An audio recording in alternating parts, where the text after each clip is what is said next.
Assalamualaikum warahmatullahi wabarakatuh. Ya teman-teman, alhamdulillah sekarang kita lanjut ke materi keempat. Ya materi ini ya kayaknya ya menurut saya gitu ya, atau juga mungkin menurut teman-teman, ini materi yang sangat berat gitu ya kayaknya ya. Tapi insya Allah teman-teman, ketika kita udah niat, kemudian kita udah minta pertolongan sama Allah, itu insya Allah akan dimudahkan ya.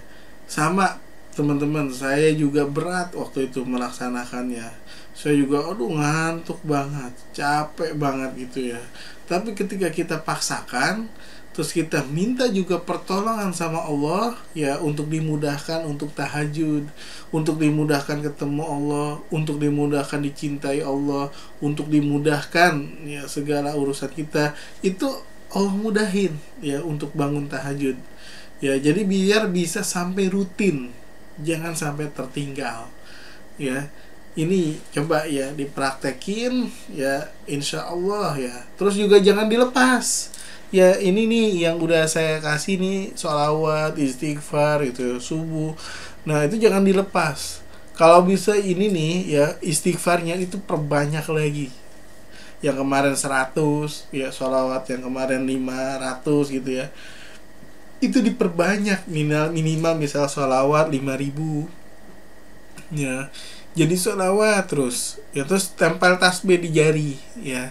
Jadi di tasbih ini di jari terus, supaya apa? Supaya buat mengingatkan gitu. Nah jadi insya Allah ketika kita sudah melaksanakan yang dua di atas ini ya, istighfar, sholawat, itu Allah mudahin untuk ke tahapan ini. Yaitu pengalaman pribadi saya ya, ini ke tahapan ini ketika kita sudah melaksanakan ini dan ini, Allah akan mudahin untuk melaksanakan tahajud. Oke, itu dalilnya di surat Al-Isra, surat ke-17 ayat 79 sama 80 ya.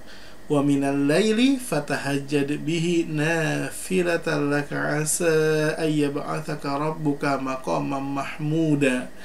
Dan ini di surat 79-nya, keutamaan yang pertama ketika kita menjalani sholat tahajud itu adalah satu, jadi akan Allah angkat ya karirnya ke tempat yang terpuji, ke tempat yang terbaik. Allah angkat tuh karirnya, Allah mudahin karirnya ya, jadi bisa naik jabatan itu. Tapi tetap ya melaksanakan tahajud, bukan naik jabatan terus akhirnya melepas semua ini, yaitu istidraj ya jadinya. Kalau teman-teman naik jabatan, naik pangkat, naik usahanya ya, terus tahajud tinggal, subuh tinggal, istighfar tinggal, sombong, itu namanya istidraj teman-teman, bukan nikmat dari Allah ya. Nikmat dari Allah teman-teman tetap melaksanakan ya amalan-amalan yang Allah cintai ya. Yang pertama itu tempat terpuji.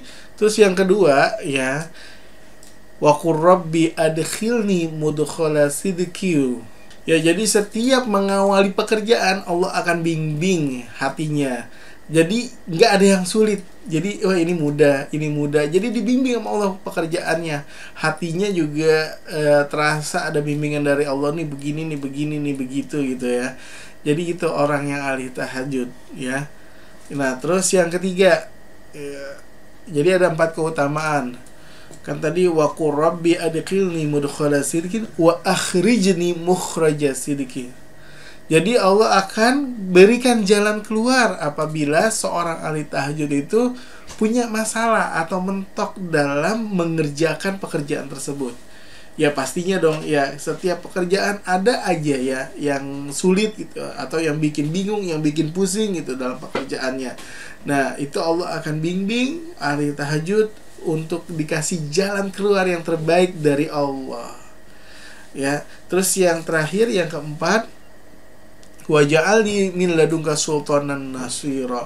Nih mantep nih ya. Yang keempat itu adalah Allah sendiri yang menjadi sultanan nasira, penolong bagi orang yang ahli tahajud.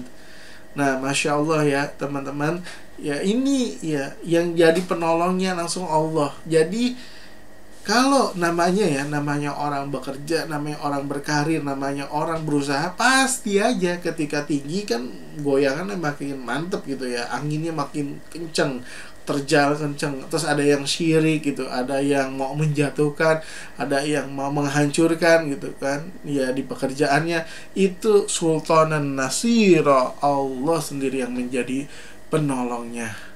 Nah itu dia keutamaan tahajud.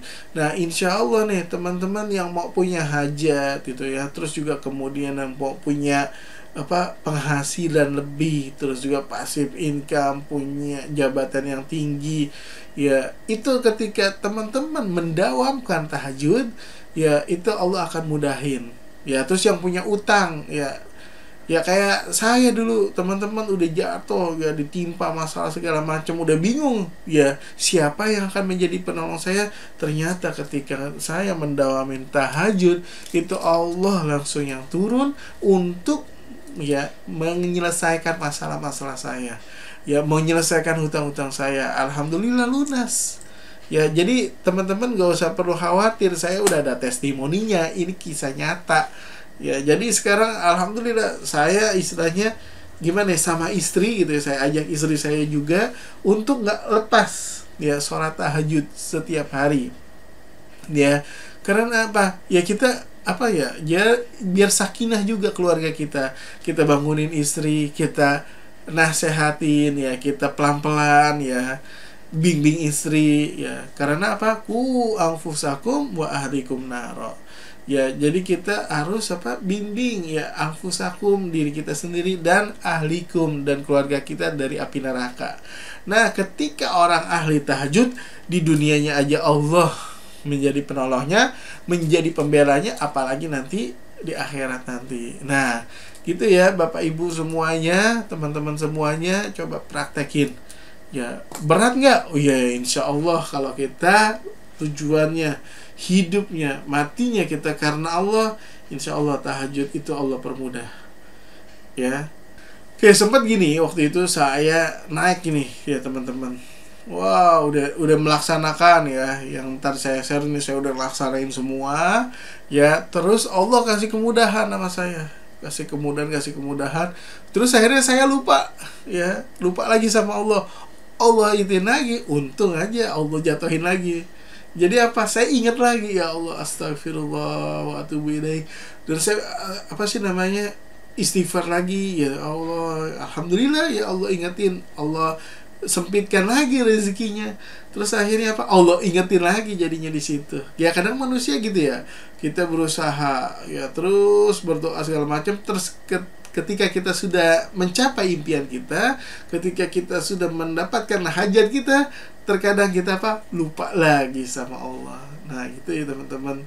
Nah jangan sampai gitu ya. Saya udah ngalamin, jadinya akhirnya ya ini balik lagi ya, amalin lagi. Tapi alhamdulillah Allah masih ingetin saya supaya bertobat lagi, kembali lagi kepada Allah. Oke nih, coba tahajud ya, rutinin terus ya, insya Allah urusannya beres semua sama Allah. Ya, karena Allah yang ngasih masalah ke kita, dan Allah juga nanti yang beresin masalah-masalah kita. Nah, kan gampang kan? Ya, jadi masalah yang ngasih siapa? Allah. Yang beresin juga nanti Allah. Utang yang ngasih siapa? Allah. Yang beresin juga Allah. Kita mau punya mobil itu milik siapa? Milik Allah. Nanti Allah akan kasih mobil kita. Mau punya rumah itu juga milik Allah. Allah juga akan ngasih rumah ke kita.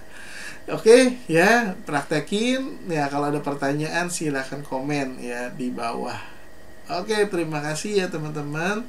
Assalamualaikum warahmatullahi wabarakatuh.